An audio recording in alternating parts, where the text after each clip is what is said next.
আসসালামু আলাইকুম। আমি কেয়া আবারও একটা নতুন ব্লগ ভিডিও নিয়ে আপনাদের মাঝে হাজির হয়ে গেলাম। ঈদের আর বেশি দিন বাকি নেই, খুব কাছাকাছি ঈদ।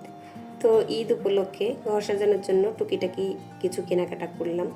কি কেনাকাটা করলাম, কি দিয়ে ঘর সাজাবো সেটা তো আপনাদের সাথে শেয়ার করব। তার আগে এই যে দেখতে পাচ্ছেন একটা কড়াই কিনে নিয়ে আসছিলাম। তো সেই কড়াইটা কোনো জিনিস শখ করে কিনলে আমার আসলে রান্না করতে খুব মায়া লাগে। তো কড়াইটা শখেরও আবার প্রয়োজনেরও কিনে নিয়ে এসে একদিন রান্না করছি। আর এখন এই যে গুছিয়ে রাখলাম, গুছিয়ে মানে ক্যাবিনেটের মধ্যে রাখতে গিয়ে দেখি সব এলোমেলো, সেটাও গুছিয়ে রাখলাম। আর কি কিনলাম দেখেন, এই যে একটা র্যাক কিনলাম। এটা হচ্ছে আমার বেসিনের পাশে রাখার জন্য, বেসিনের সাইডে আর কি। আর কিছু আর্টিফিশিয়াল গাছ, লতা পাতা, আর এই যে একটা পাপোশ কিনেছি, রাউন্ড পাপোশ। তো এই পাপোশটা কোথায় দেব সেটা আমি জানি না, কারণ আমার সব জায়গায় পাপোশ আছে। পাপোশটা দেখে পছন্দ হলো, মনে হলো যে নিয়ে যাই, দেখি কোথায় বসানো যায়।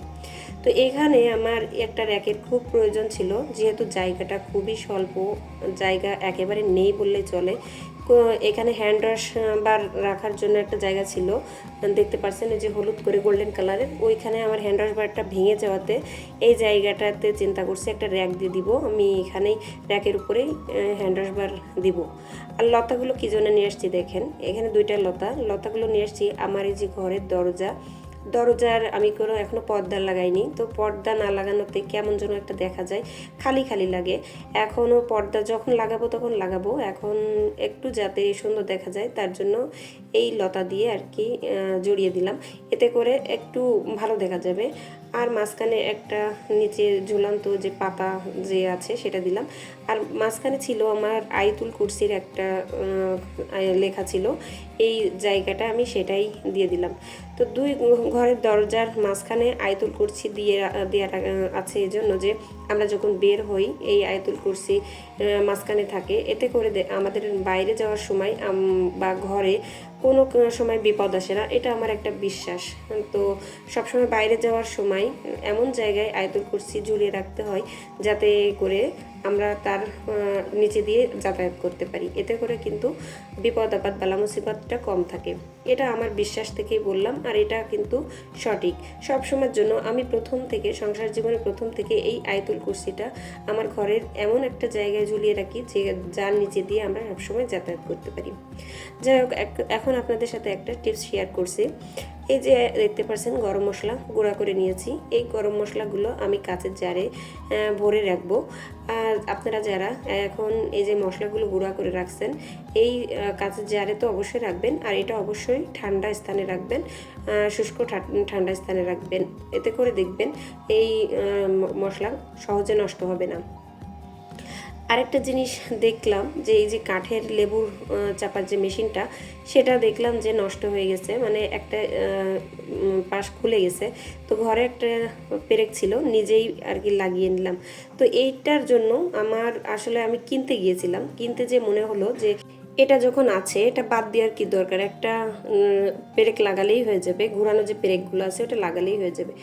তো আমি নিজেই কিন্তু লাগিয়ে নিলাম। তো এরকম ছোটোখাটো জিনিস আছে যেগুলো আসলে আমরা মনে করি যে পারবো না, সেই জিনিসটা ফেলে রাখি বা সেই জিনিসটা কাজে লাগাই না, আবার নতুন করে কিনতে হয়।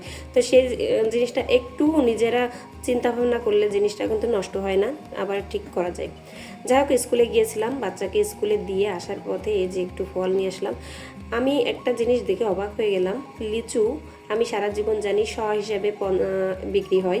তো এই যে লিচু দেখতে পাচ্ছেন আমি কেজি হিসেবে কিনেছি। আপনারা কি জানেন কেজি হিসেবেও লিচু বিক্রি হয়? তো লিচুটা আসলে মোটামুটি ছিল, খুব বেশি যে ভালো তাও বলবো না, আবার খুব বেশি খারাপ তাও বলবো না। কিন্তু কেজি হিসেবে লিচু আমি কখনো শুনিনি, এই প্রথম শুনলাম যে কেজি হিসেবে লিচু বিক্রি হয়।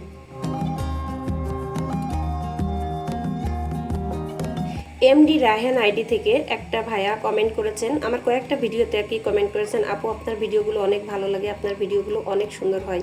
তো অসংখ্য অসংখ্য ধন্যবাদ ভাইয়া। ভাইয়া না আপু আমি জানি না, অনেকে আছেন যে তার হাজব্যান্ডের আইডি দিয়ে আর কি ভিডিও দেখেন। তো যেই হন না কেন, আপনাকে অসংখ্য ধন্যবাদ এত সুন্দর কমেন্টের জন্য।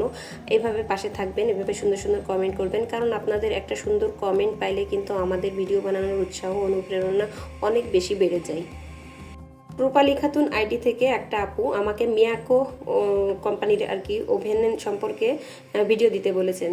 তো আসলে আপু আমি জানি না আপনি আমার ভিডিওটা দেখছেন কিনা। আমি মিয়াকো কোম্পানির কোনো ওভেন আমি চালাই না, তো সে সম্পর্কে আমার জ্ঞান একেবারে সীমিত, নেই বললে চলে। আমি যে ওভেনটা চালাই সেই সম্পর্কে আমি যতটুকু জানি ভিডিও দেওয়ার চেষ্টা করি, তারপরে সে সম্পর্কে ভিডিও দিই, এমনকি রেসিপিও দিই। আপনি চাইলে আমার পুরোনো ভিডিওগুলো দেখতে পারেন। আর এই সম্পর্কে কোনো কিছু, এই ওভেন সম্পর্কে অর্থাৎ স্যামসাং স্মার্ট ওভেন সম্পর্কে কোনো কিছু জানার থাকলে কমেন্ট করতে পারেন, আমি দেওয়ার চেষ্টা করব। তবে আপনি যে ওভেনের কথা বলেছেন মিয়াকো, এই সম্পর্কে আমার খুব একটা ধারণা নেই আপু। যাই হোক, রান্নাবান্না শেষ করে তাড়াহুড়ো করে একটু আমি ওষুধ খেতে ভুলে গিয়েছিলাম, সকালের ওষুধটা। তো ওষুধটা খেয়ে বাচ্চাকে স্কুল থেকে আনতে যাব আবার। তো আমার যে সমস্যাটা হয়েছে, আমার হাতে যন্ত্রণাটা অনেক বেশি বেড়েছে। আমি গতকালও ডাক্তারের কাছে গিয়েছিলাম। সারা দিন এত পরিমাণে বৃষ্টি, দেখতে পাচ্ছেন মেঘটা কি পরিমাণে মেঘ করেছে। আর এই মেঘলা অবস্থায়, বৃষ্টি অবস্থায়, তখন বৃষ্টিটা নেমেছিল, আর বৃষ্টি অবস্থায় আমি কিন্তু ডাক্তারের কাছে গিয়েছিলাম। তো আস্তে আস্তে রাত 2টা বেজে যায়, আর পুরো বৃষ্টিটা মনে হয় আমাদের মাথার উপর দিয়ে গেছে। আর রাস্তায় তো জ্যাম ছিল। তো সারা দিন কিন্তু কালকে বৃষ্টি হয়েছে, রাত্রেও বৃষ্টি হয়েছে, প্রায় পুরো সারা রাত। বাসায় এসে ঘুমাতে ঘুমাতে 3টা, 3:30 তারও বেশি বেজে যায়।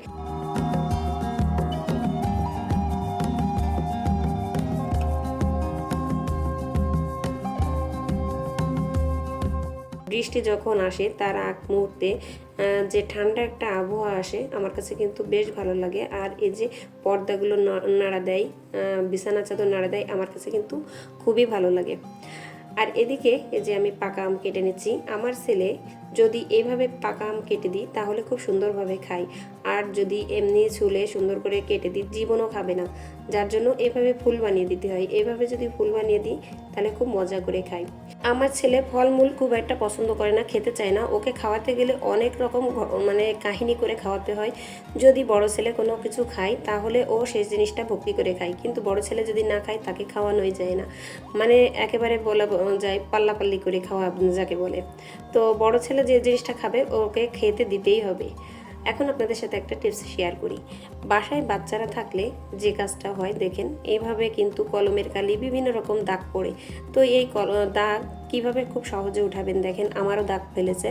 তো আমি এখানে একটু পেস্ট নিয়েছি, আর একটা শপিং ব্যাগ নিয়েছি। শপিং ব্যাগটা আগেই ভিজিয়ে নিয়েছি।